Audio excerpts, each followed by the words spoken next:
Welcome to Mud. My name is Alvarius, and today we're going to build an on-chain app to demonstrate how to get started with the framework, build something real, and then deploy to production. But before we jump into the code, let me give you a very brief overview of a couple of important concepts in Mud so that everything else clicks into place much faster. Let's start with a quick reminder of how on-chain development used to work without Mud. So in the old world, let's say we want to create a contract where we want to store a mapping of the owners of a given address. We store a mapping, we call it owned by, from address to address, and then we create a function setOwner, which allows us to set the owner of a given address. That function emits an event, and then we set the owner in our owned by mapping. The data is going to be stored in storage, and the location of the data in storage depends on the hash of the key that we use to index the mapping. That means if we have access to a full node, we can read all the values in storage, but we can never recover the key because the key was hashed to find the storage location. And if we want other contracts to be able to get the owner of a given address, we have to remember to implement a custom getter function, because without this function, another contract really has no way of accessing this value in the storage. In our front ends, we most likely also want to know which addresses have an owner. So what are all the keys that have been set in this mapping? And this is why we had to remember to emit our custom event in our set function, setOwner, which also includes the key, so that a custom indexer can now index this event, and then our clients can ask the indexer to get a list of all the keys that have been set in this mapping. Doing all of this for every state variable we need in our contracts is very cumbersome. And this is why we created mudStore.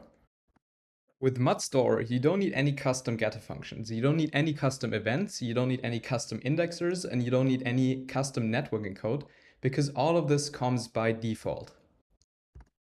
So how does this work? We start with a standard data model that is based on tables, and then we provide an optimized core library that is used to interact with the standard data model with these tables.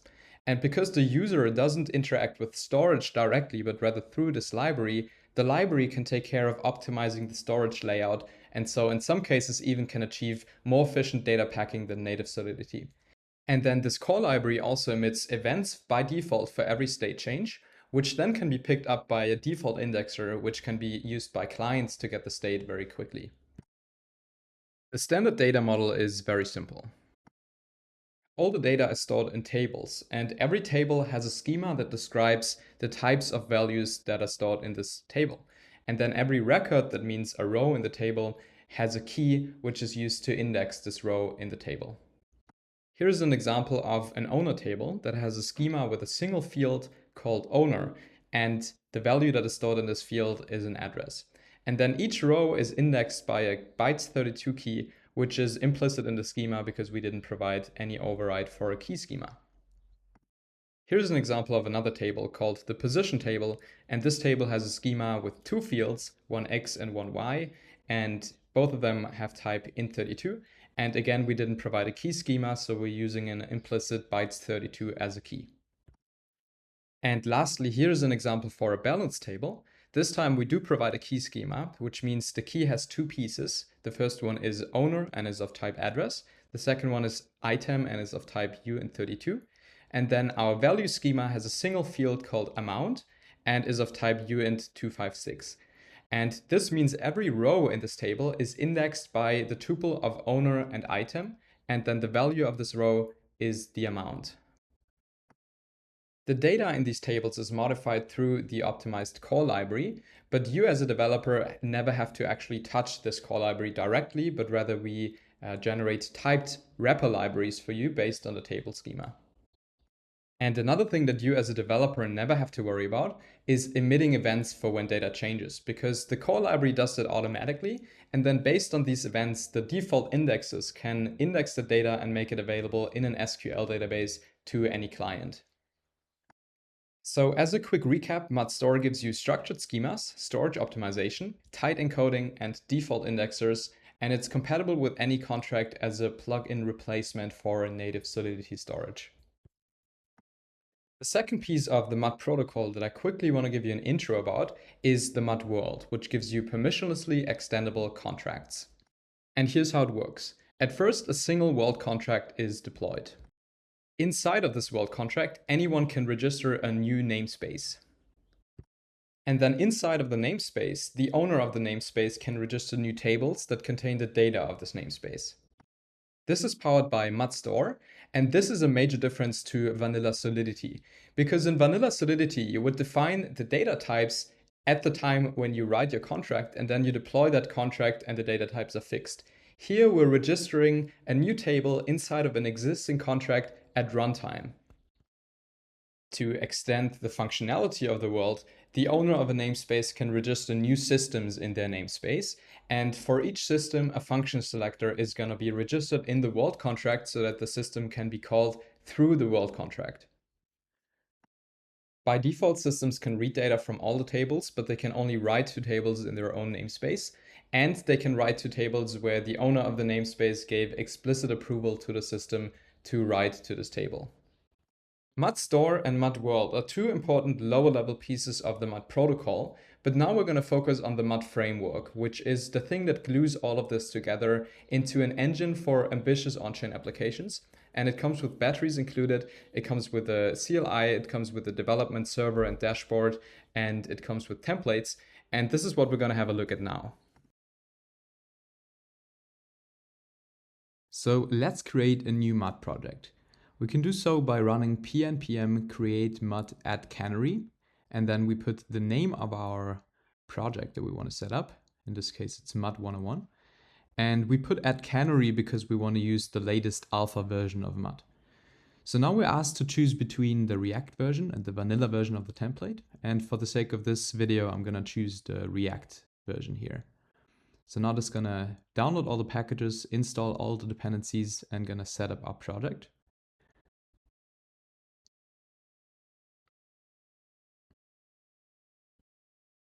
And once that's done, we can cd into our project and run pnpm run dev to start the local development server. What this is doing is setting up a local Ethereum node, deploying all the contracts to that local Ethereum node, and also starting a local web development server. All right, so this is done. It's saying mud watching for changes, because later when we change our files, it's gonna automatically redeploy and recompile everything. But for now, let's just head over to the browser and have a look at our app. We can go to localhost 3000, which is where the local web server is running, to have a look at the app that was just created for us. Here on the right side, we can see the mud dev tools. On the very top, you see a couple of general stats about the current chain that we're running on, in this case, our local Foundry chain. We can see that the block number is increasing because we're connected to our local RPC node. And we can also see a burner wallet that was created for us when we loaded this page for the first time. We see our balance, which is 0 ETH, which is fine because we're on a local development chain.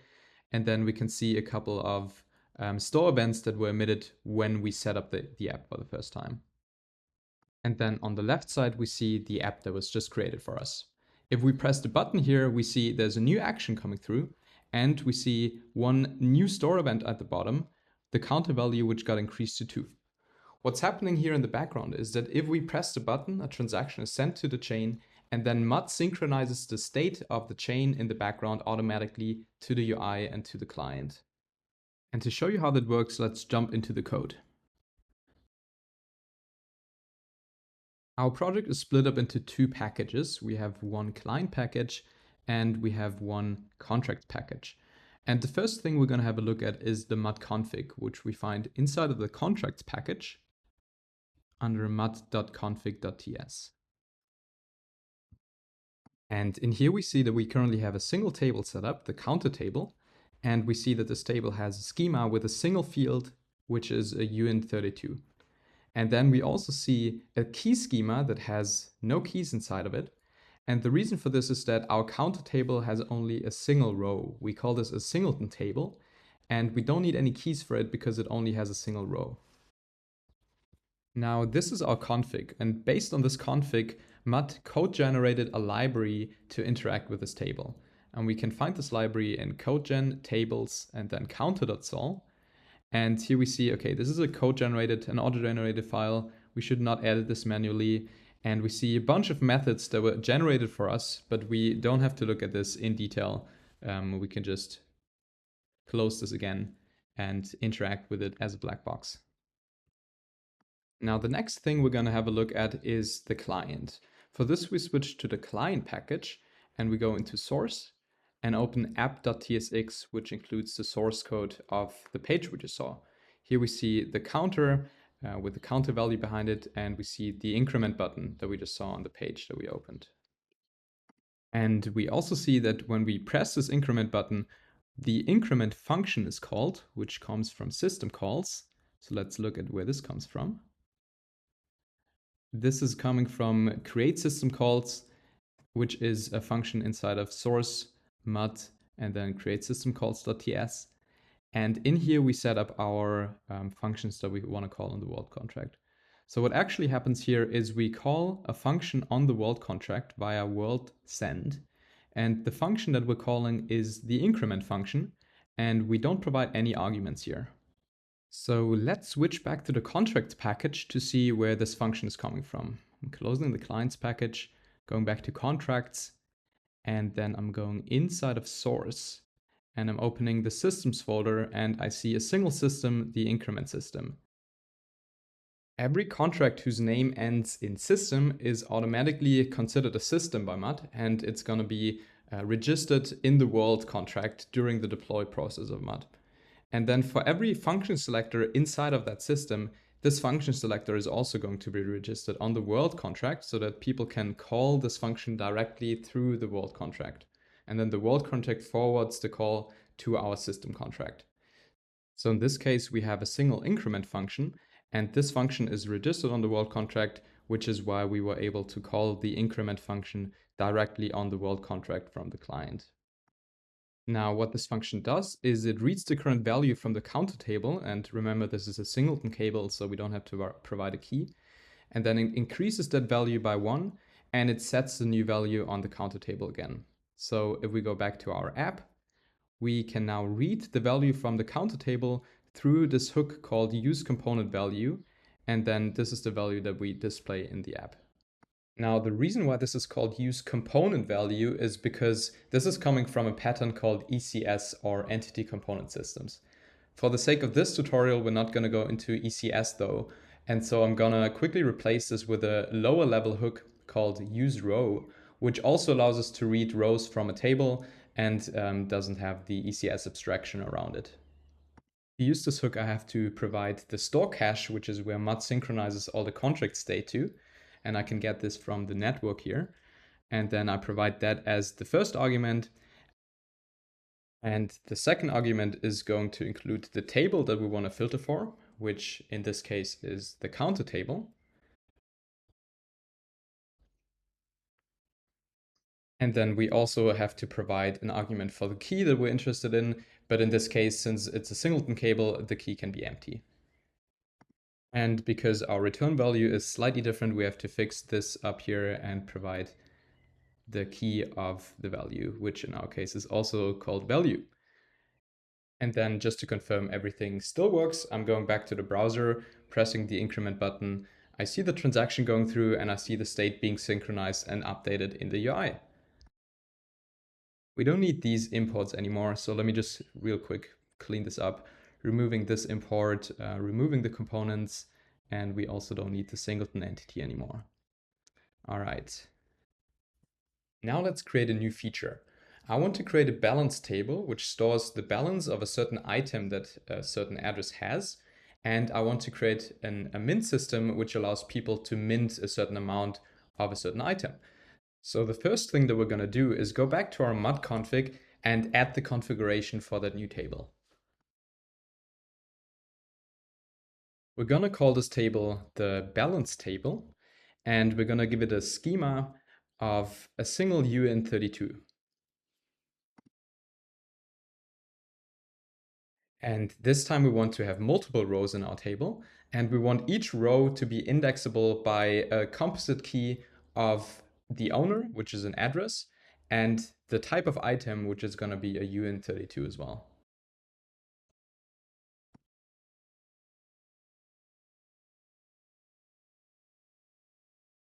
Once we save this file, the MUD development server is going to pick up the change to our config and then auto-generate the new table that we just defined here, which we can find in CodeGen. And then in tables, we see there's a new auto-generated table library called balance table. All right, so let's create a new system to interact with this new table. For this, we go into systems and we create a new file that we call the min system. And I'm just going to copy the code from the increment system for now and going to paste it into a new file. And then I'm going to clean up everything that we don't need. So we're going to rename this to min system. And I'm going to remove everything that is in here. And we don't want to interact with the counter table, but rather the balance table. So I'm going to put balance here. And of course, I named this table not just balance, but balance table. And this is why I have to import from balance table here.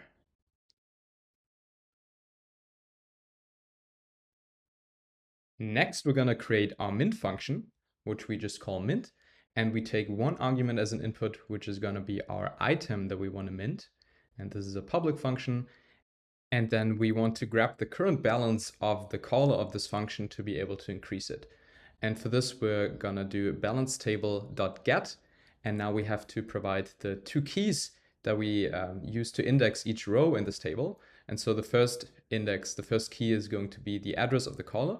And the second index is going to be the item. And one thing to note here is that we don't use message.sender here, but rather we use underscore message sender, which is a function that's implemented on the system base contract. And the reason for this is that this system contract is not called directly, but rather it's called through the world contract. And so the world contract is forwarding the original caller of the system through this function. And now that we have the balance, we want to increase the balance and set the increased balance on the balance table. So I want to set the balance of the message sender of the current item with the new balance plus 5. And that's all we need to do for now. Now, once I save this file, the MUD development server is going to pick up the change, recompile all the contracts, and redeploy the world with the new contracts. But we don't have any way to interact with it yet from the front end.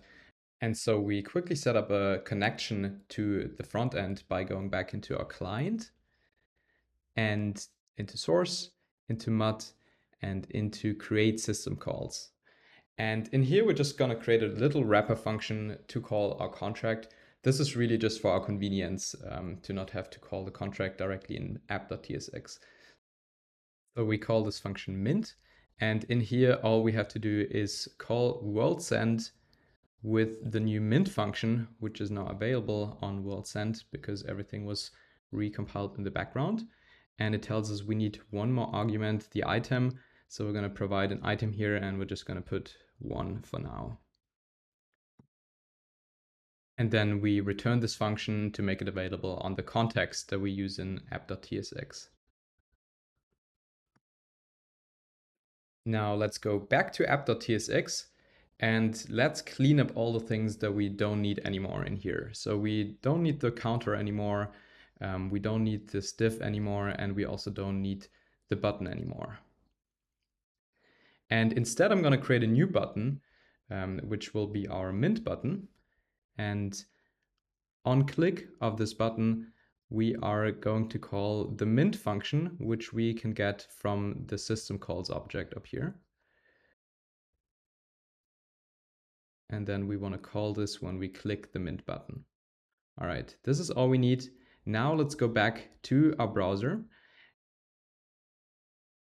And we see the mint button, and we see that if we click this mint button, a mint transaction is sent to the contract and it's confirmed.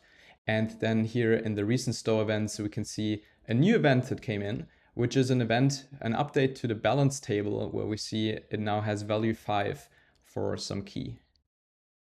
But the new value is not displayed in the UI yet because we didn't set up that connection yet. So let's go back to our code and let's set up a connection in the UI. So I want to get all the balances from our balance table. So in this case, I'm going to use a different hook. I'm going to use the use rows hook, and it behaves very similar to the use row hook. We also provide the store cache as the first argument, And then as the second argument, I provide a filter object, which will include the table that I want to filter on, which in this case is the balance table.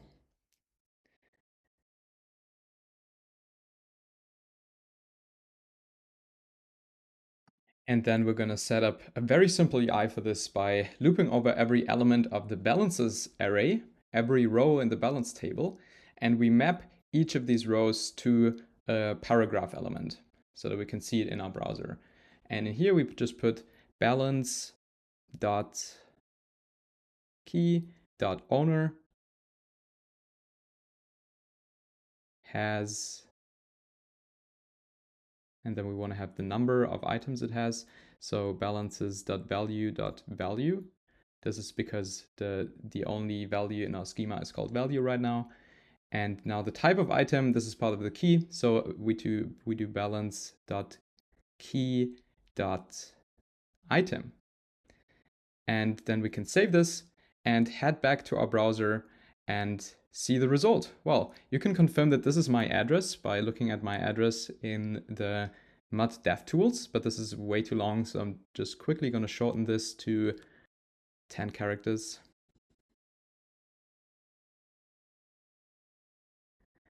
And then when we go back to our browser, this is much more readable. And you can see my address has 5 items of type 1. And if we press the Mint button again, you see the UI is updating, you see the transaction on the right, and you see the event in the DevTools. All right, now the last thing that's missing is deploying this to an actual chain. So let's stop our development server here, and let's clean this real quick. And then let's go into the contracts directory from where we're gonna deploy our contracts to an actual chain. The first thing we have to do here is create a new wallet. So I'm just gonna use the cast utility to create a new random wallet, and I'm gonna copy my private key, and I'm gonna head back over to the code into the contracts package, where I can find a .env file, which includes the environment variables, and I'm gonna paste my private key there. So far, this included the default Anvil private key, and I'm gonna override it with the newly created private key from cast. Then I head back to the console and I copy the address, and because this is a fresh private key and fresh address, it's not gonna have any funds on the testnet. And so because we wanna deploy to the lattice testnet, I can just say pnpm mud faucet --address, and then I paste the address here, and the mud faucet is gonna drip me some ETH to this new address so that we can deploy to the testnet. And now the last thing that I have to do to deploy to the testnet is type pnpm deploy testnet, which refers to a script that you can find in the package.json in the contracts package.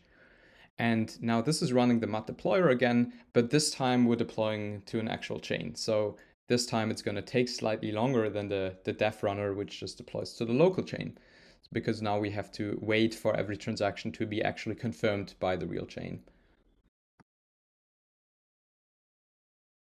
And there we go. The contracts have been deployed to the chain, and we see the world address that it got deployed to.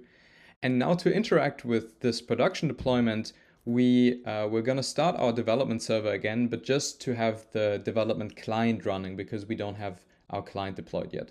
So I'm going back to the project root, running pnpm dev to start the development server again. And it's starting both the development client as well as the development contracts. But in this case, we just care about the development client. The error that you see here is the contracts complaining that we're trying to deploy to the local development chain with a private key that doesn't have any funds on the local test chain. But again, this doesn't matter because we're only interested in the client here. And if we scroll up a little, we can see that the client is running fine. So this is all we care about. So we can go back to our browser. And to connect to the production chain, we just have to append the chain ID param to the URL. So we type $chain ID equals 4242, which is the chain ID of the lattice testnet that we just deployed to. And we press enter. And now you see it's connected to the lattice testnet. You see the block number increasing because it's connected to the testnet RPC. And you see our new burner wallet that was created for us here. And we see the balance that we have on this testnet, which is quite a bunch. And if we press the mint button, you can see the transaction being executed and being confirmed, and you can see the balance value being updated and the I being updated as well. This is a very simple app, of course, but it should give you an idea of how to get started with the framework and how to build something much more complex than this. If you want to dive deeper, you can find the documentation at mud.dev, and we're going to follow up with a bunch of videos that go deeper into specific topics like ECS and building games with Mud.